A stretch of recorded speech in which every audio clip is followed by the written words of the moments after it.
listening to the LaRocque Life Podcast, where hosts Michael and Laura explore relationships, adventure, freedom, and just some all-around real and raw conversations. Drawing from their 17 years together with a bit of sarcasm, humor, tears, a few and lots of love. They deep dive into the male and female perspective on relationships and navigate the highs and lows of life together. Sit back, grab your love mug, and let's get into today's conversation. All right, babe. Episode 42. What are we talking about? Let's talk about doing it all by yourself. Really? You do that? Yes, the lone wolf mentality. Take a lot of pride in that all the time. Or I do anyway. I even, it's funny, as soon as you mentioned that, I remember a guy in Kamloops, that project that we were just working on. We were having a fucking pretty heated discussion, we'll call it. Heated? Heated. Oh, okay. As in, I was going to throw him through a wall at one point. Oh, okay. And then he's like, all you fucking do is you always say you'll do it yourself. And like, it was quite interesting. I was like, huh. Made me reflect on that a little bit. But anyway. Mirrored some stuff back to you. Yeah. What do you got in mind? Well, I was just thinking about it. I was on a call earlier this week where he was talking about everyone's always trying to do everything themselves, whether they're building a business or working through the issues in their relationship or figuring out their health. And I just thought it was a really interesting conversation, especially like, of course, we talk about relationships, but especially in like mental health as well, right? Mm-hmm. And just society in general, and how we've kind of moved into this place of we're kind of blocked off or cut off from our communities. And you always talk about like our tribes, right? Yeah, from back in the day. And so we do have this mentality that I'll do it myself. But it's really like you're almost in a prison when you have to do things by yourself, because then you feel like you have to have it all figured out yourself. And if you have to have everything always all figured out, where's the time to live and to relax and to enjoy being alive, right? Yeah. And oftentimes too, the people who think they have to do it all by themselves are usually the people who like everyone comes to as well, like to ask a question or, get help. I'm almost like rewinding now and like going back on what I just said. But there are certain people who are like, I got this. I can do this all myself, because that's like their strength, and they don't want to lose that, right? Like totally like you. And no, you're the leader, right? Or that person's the leader, and then it just everyone looks up to you, and then you're like, fuck, I'm doing everything else myself, and now I got to solve your problem too. But you don't say that. You're just like, okay, and then you do it, and then somehow that's giving you, or it gives me anyway, some sense of gratification in some fucked up weird way. Yeah. I mean, you could go into all of the whole worthiness, right? Like you feel like you're someone and you're worthy. Yeah. And it's like this is what I do. Have purpose because you're helping people. Yeah.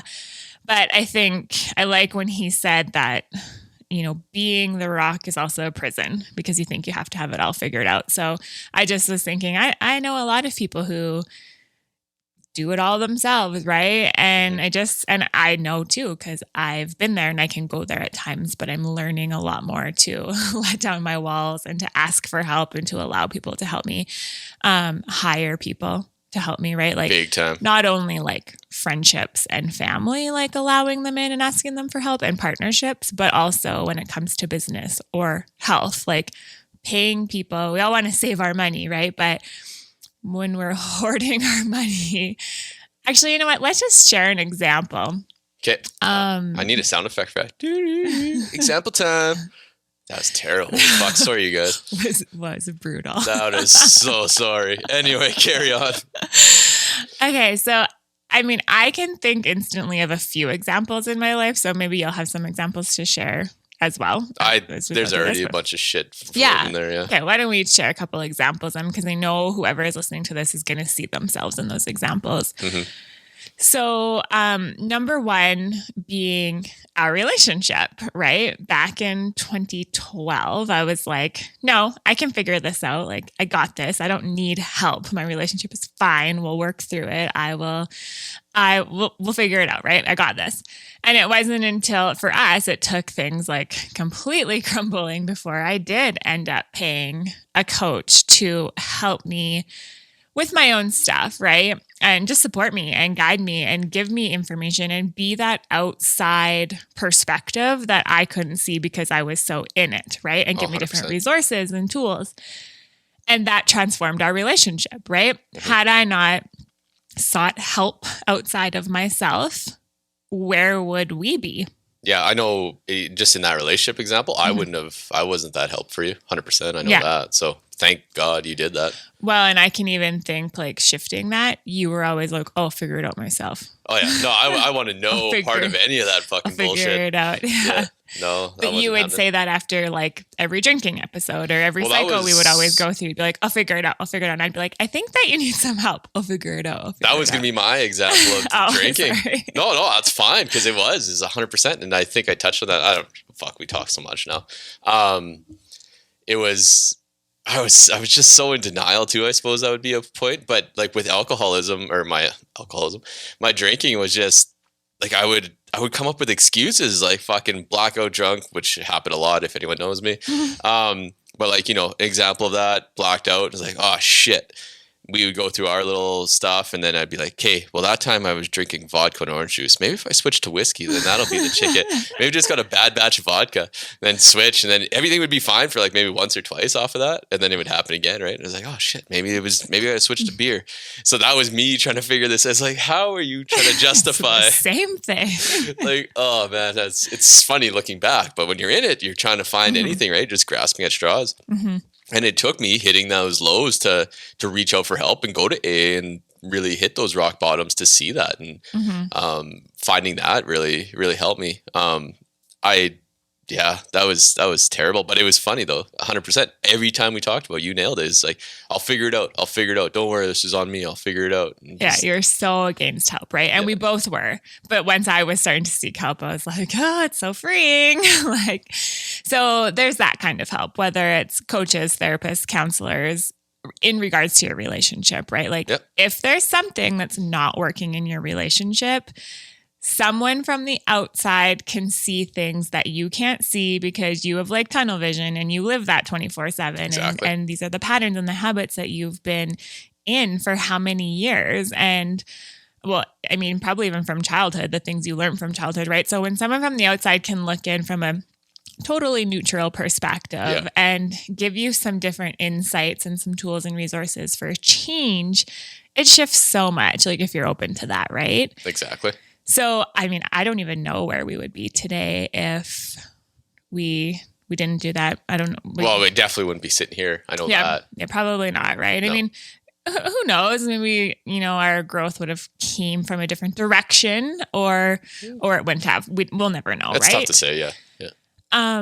So there's that perspective when it comes to relationships. And I will just touch on too, that it is great to get insight from friends and family, but at the same time, they're also usually attached to the outcome or attached to your feelings because they love you. So you're not actually really getting very much of a neutral No, God, no.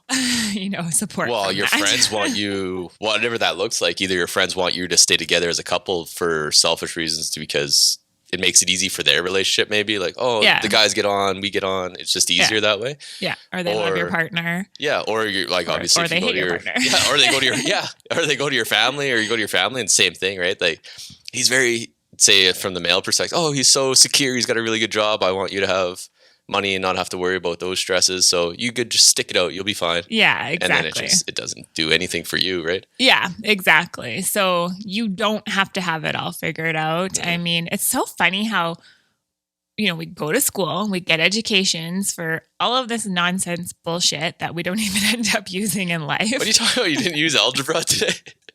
No, none of the things I barely use. I mean, I know it all accumulates to like who I am, but still, why aren't we learning about relationships? And we are learning about them by being in relationship with people at school, but like consciously learning about ourselves and about each other, because that's just so huge. We're just going habitually, moving through life habitually from what we know and our beliefs and our patterns and our habits. So if we knew how to come from a different perspective or come from a different avenue, then like things would just be so different. But what I'm getting at is help, help, or even just support. If you don't like the word help, I mean, that seems weak, right? Yeah. Which was another thing we were kind of talking about earlier, is that if you need help, that's a sign of weakness. Oh, exactly. And especially for men, hey? Oh, big time. And then you look at all your, like even just previous, I don't know what you want to call them, relationships, or just how you set up your life. And then you're thinking like, oh no, I got to go get help now, or I got to get on some pills, or I got to do whatever. You'll look, myself anyway, I'll look back on that and just be like, oh, well, this person's going to say this, or this one's going to be, they think I'm weak. Oh, they're not going to want to work with me. They're not, like all these things, right, that go in your head. Meanwhile, most people just want you to be fucking happy and productive. And if it is around work or anything like that, they don't give a fuck what you do as long as you're producing. Like nothing matters. I know that better than anybody. Nothing fucking matters except the bottom line and those dollars. If you're costing me money, you're out. I don't give a shit. If you're making me money, I don't care what you're doing. Just keep doing whatever you're doing. You go fucking dance around the forest in a sharing circle. Who cares? I don't care as long as you're making me money. Right. And let's touch on really quickly, like the, I guess, perspective of weakness, because yes, in society, it's weak to, not be the strong man who doesn't show emotion and just like handles it. But if you flipped that, isn't it actually really strong to be a man who can be in touch with his emotions and express his emotions and ask for help when he knows he needs it or seek certain support? Why isn't that viewed as very strong? Well, I know. And that's 100% what it is. Like everything I've been reading lately, everything I've been watching, that's what a man should be.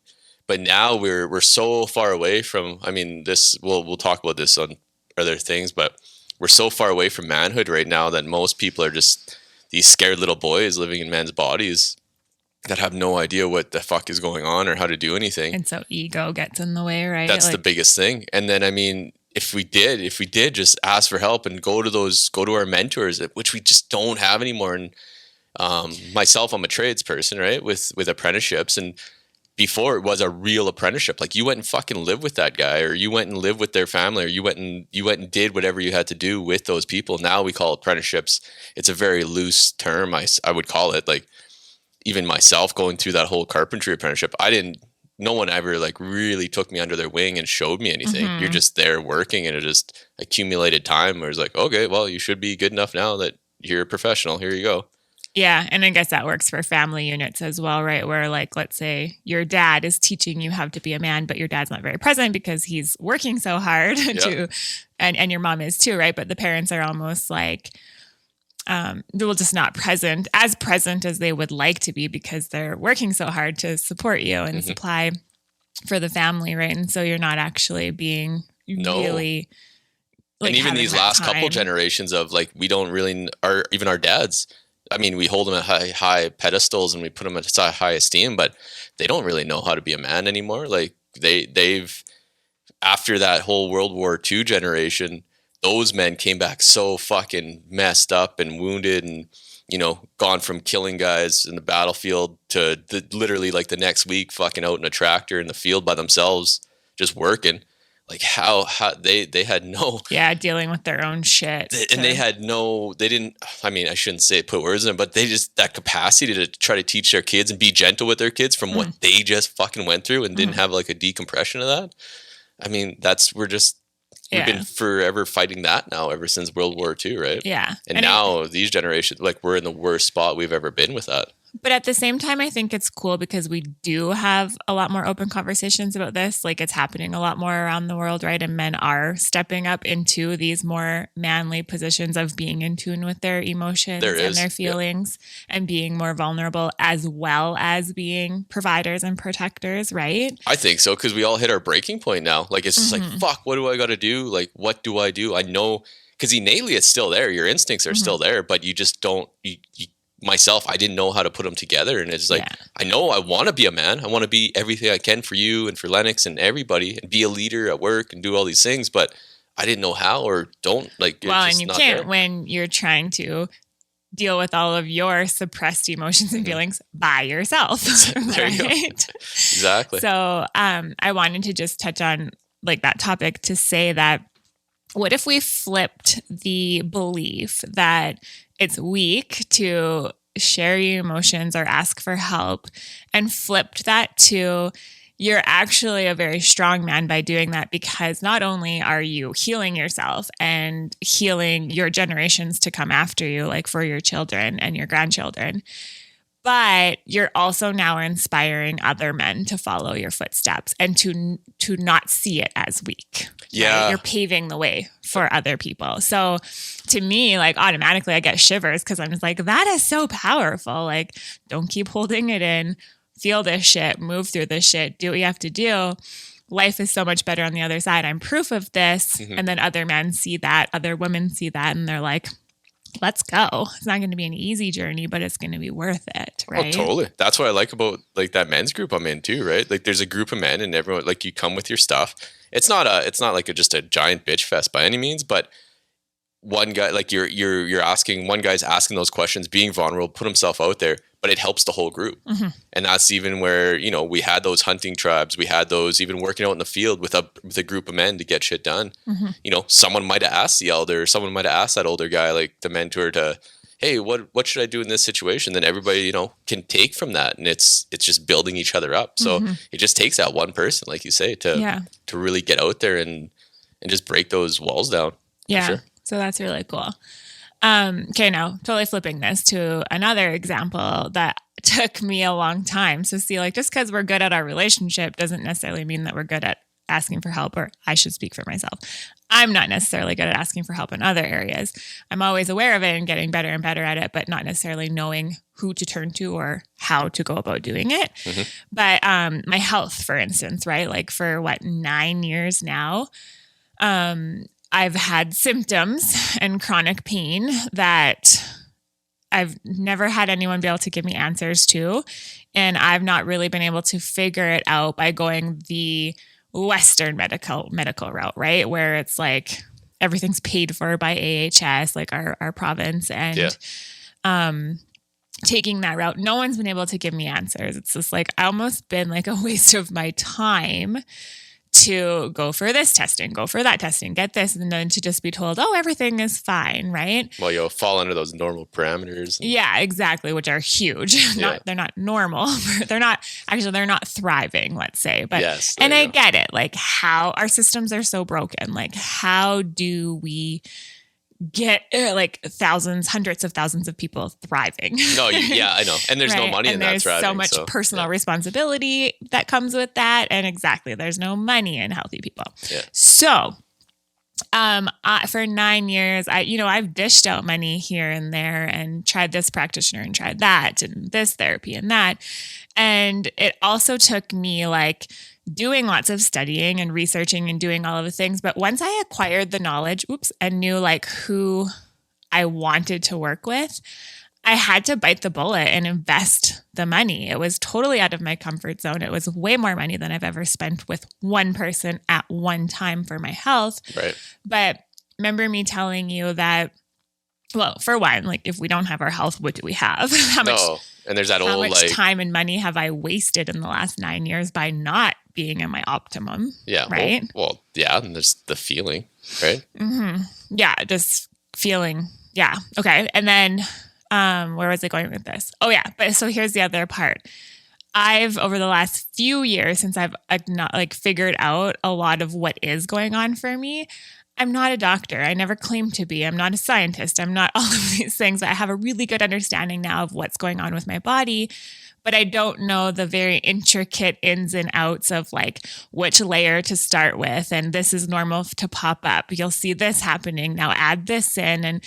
And so I've been trying for the last 2 years to do that myself, right? When finally I just hit my breaking point, just in the past couple of months, right? Yeah. Where I'm like, I need help and I know exactly who I need help from. So I'm paying them the money because now they can tell me exactly, like do the test to figure out exactly what's wrong. And then they can give me a protocol and I simply just have to do what I'm told.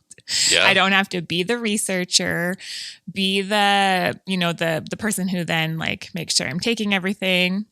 And then if I have flare-ups, generally I would quit because then I'm like, oh, I did it wrong. Well, we think that's the one that caused it. Like, hey, no more of that. But really, that could be a healing reaction. Like all of these things that when I'm by myself, I'm like, I don't know. It's so overwhelming. And I don't know like the workings of the body to that degree to know if it's working or if this is a bad reaction. So I am paying a lot of money for this guy to now work with me to take that all off my plate. And it feels so good and so freeing because it's like, he'll simply tell me what I need to take, when I need to take it, how to adjust my food or whatever, what tests I need to take, what nutraceuticals I need to take, like this and that. And I can simply focus on doing that, but then living and sleeping and resting and healing and doing things that bring me joy and being with my family, right? Yeah, and giving you that coach, like letting you be that coach that you need to be, right? Yeah, and my brain can shut off. Like I don't need to be doing 100 different things to try to figure it out. So that was just my other example of like, you don't have to have it all figured out. No, and that's huge. That's, I mean, that's, it sounds airy fairy, but for guys, for the sports side, I mean, LeBron James just came out and said that a while ago that he spends over $1 million a year on his body, like for supplements, for people, for treatments, for all these different things, right? Because he makes whatever, 20, 30, whatever. I don't even know how many millions he makes, but that's such a small investment of his money to make sure that that fucking machine's still working so that he can make that other, 20 other $1 million that he needs to. Yeah. And same with Tom Brady. Like he just won his 7th Super Bowl, which is fucking unheard of. And he's got this whole TB12 team behind him where they tell him what to eat, what to do, what to work out, all these things, right? But anyone can tell you that. All the information's out there. I mean, the interweb is fucking full of all this information, but it's how you piece it together. And he has teams that piece it together for him. So all he has to do is show up and do the work and it's fucking done. Yeah, and then he goes and focuses on what he's good at, right? Exactly. And then the proof's in the pudding. Like, I mean, fucking he's got more championships than the whole league in itself. Like, it's crazy. Yeah, and I like the way you say that because that's exactly how I feel now. It's like this doctor has got me taken care of in that degree, and now I can go focus on what I'm good at, which is coaching my clients and having the energy to be there with them and feeling good to be there with them. Yep. And same with our relationship, like because we sought help and someone took care of us in that way. I mean, we took it's always ongoing too, right? Yeah. Yeah, and I mean, we had to do the work, but at the same time, there was that support and that guidance so that then we could go out and do more of what we loved, which only helped us grow and evolve even more and got us to where we are now, right? And that's what we do in our coaching programs. So I do with my ladies. And then in our new Safe and Wild program, like this is exactly what's happening. It's like the couples are showing up and we're giving them tools and resources and knowledge and education so that they don't have to go out and find it, right? No. Like you said, there's so much information out there, but how do you know what to take and at what level and what layer to start working on that, right? That's a great point, yeah. 100%. So let someone who's been there, let someone who's trained in that do that and then show it to you and give it to you. You do not have to have it all figured out. And it's not going to be your relationships or your health or your finances forever, right? Yeah. And I guess backtracking, you did say it's an ongoing, and it is. Well, it's ongoing, but it's not to that once you get in that, then you're in a more of a, what do you call it, like a maintenance phase. I guess you could equate it to working out even. Like if you're taking creatine, you got to load up for those first couple of weeks of you're pumping like, I don't know how many, like 5 or 6 creatine drinks a day just to get it in your system. But then once you hit that point and everything's saturated, then you're just having the one creatine drink a day and that's all you need, right? So you just got to get to that point, saturate yourself with all that, and then it just maintenance phases after that. Yeah, exactly. So yeah, because that's where we're at in our relationship, right? Like, it's like we were in survival mode at that point. It was like either end it or move forward, make it or break it, right? And so we needed support. We needed it. Now it's like, hey, do you feel like checking out this workshop, or like, do you want to grow and evolve in this way? So a completely different energy behind it, right? Absolutely. And now with my health, it was like, I feel awful all of the time. I feel like this is make it or break it, right? So that's where I got to at that point. But yes, again, I will know that I will get to that point of just maintenance and feeling good. And then, so I guess like a part of this whole conversation then is like staying in your lane, right? And we should bring this in a little bit because we were just talking about procrastination. Yeah. And we were talking about how we could do a whole episode on procrastination, but I think tying procrastination into this is that when we're trying to do all of the things or be the rock for everyone, it's like we stop ourselves from doing anything because it's overwhelm, right? Oh, I know. That's how I am. Yeah. I got like a to-do list of 20 things and it's just like, fuck, you don't even know where to start. And you're just like, ah. Yeah.